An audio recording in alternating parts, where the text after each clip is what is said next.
Hello, જય શ્રી કૃષ્ણ। આજે અમારે બનાવવાના છે ઢોકળા। તો હું તમને બતાવીશ કઈ રીતે બનાવવાના।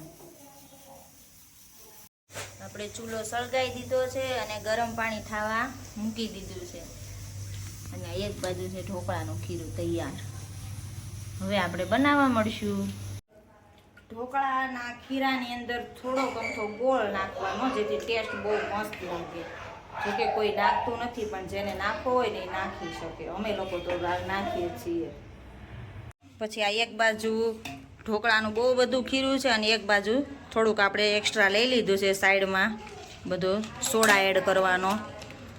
કેટલો બા નાખું કહેજો બા? થોડોક એવો સોડા એડ કરવાનો। આ છોકરા માટે છે એટલે થોડુંક મોળું છે। હમણાં લસણવાળા મરચાં નાખશું આપણે। પછી થોડાક ધાણા નાખી દેવાના અને લસણવાળું મરચું એડ કરવાનું। થાળીની અંદર આપણે તેલ લગાવશું અને ઢોકળાનું ખીરું તૈયાર કરશું। ઢોકળા બની જાહે।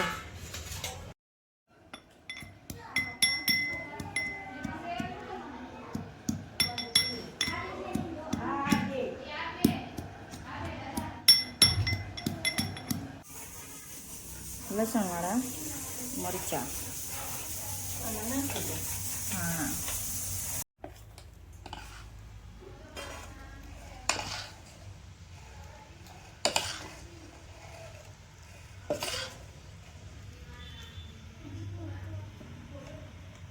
હવે આપણે એને ચડવા મૂકી દઈશું।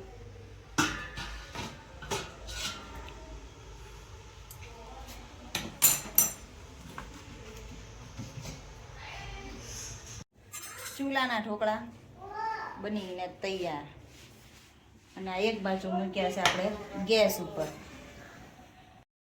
તો હવે આપણા ઢોકળા બનીને તૈયાર થઈ ગયા છે।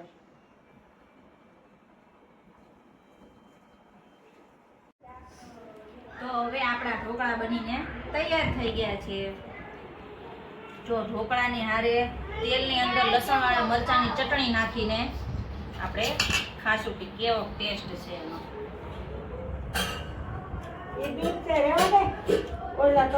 તમે પણ આવી રીતે ટ્રાય કરજો। ઢોકળાના ખીરાની અંદર થોડો અમથો ગોળ નાખજો અને ખાજો, અને એની સાથે આવડા મરચા, તળેલા મરચા અને છાશ। Thank you. લાઈક કરો, ફોલો કરો ને સબસ્ક્રાઇબ કરો।